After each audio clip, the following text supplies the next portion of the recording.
राज्यसभा में महामहिम उपराष्ट्रपति के विरुद्ध जो अविश्वास प्रस्ताव विपक्ष द्वारा लाया गया है, यह मूल में इस समय इंडी गठबंधन के अंदर हो रही प्रतिस्पर्धा, जिसमें एक मुद्दा दूसरे से चुराने की जो गला काट प्रतिस्पर्धा है, यह उसमें से उपजा हुआ है। एक वाक्य में मैं कहूं कि कांग्रेस पार्टी और राहुल गांधी के प्रति इंडी गठबंधन के अंदर अविश्वास पूरी तरीके से प्रकट हो जाने के बाद उसे कवर अप करने के लिए कांग्रेस का यह एक प्रयास है, जिसमें जाने या अनजाने में इंडी गठबंधन के दल शामिल हो गए।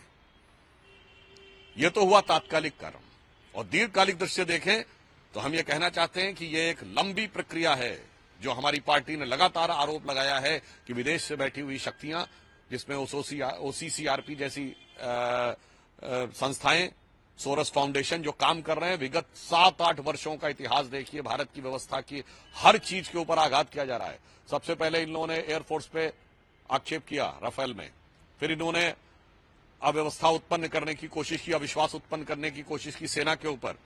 सर्जिकल स्ट्राइक के मुद्दे के ऊपर। उसके बाद इन्होंने अविश्वास उत्पन्न करने का प्रयास किया भारत की अर्थव्यवस्था की रीढ़ माने जाने वाली सरकारी कंपनियों के ऊपर, एलआईसी के ऊपर, वह गलत निकला। इन्होंने कहा एसबीआई के ऊपर अटैक किया, वह गलत निकला। फिर इन्होंने कहा कि हिंदुस्तान एरोनॉटिक्स बर्बाद हो गया। Fact of the matter is कि उसको 29,000 करोड़ का रेवेन्यू मिला। उसके बाद इन्होंने अगला प्रयास करना शुरू किया कि भारत के पूरी व्यवस्था के ऊपर, चुनाव आयोग के ऊपर आक्षेप,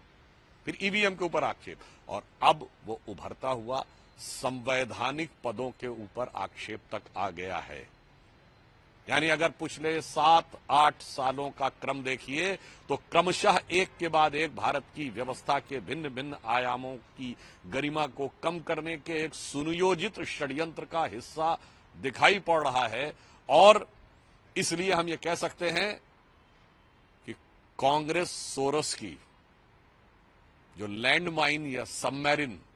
जमीन के नीचे थी, अब वह उभर कर सामने आ गई है। इसमें कहीं कोई किंतु परंतु नहीं है कि भारत की हर व्यवस्था और संसद की गरिमा को कम करने के लिए, 7 समुंदर पार से उठे सुर में ताल लगाने के लिए जो कुछ काम पिछले 7-8 वर्षों में किया जा रहा है, ये अविश्वास प्रस्ताव उसकी एक कड़ी भर है।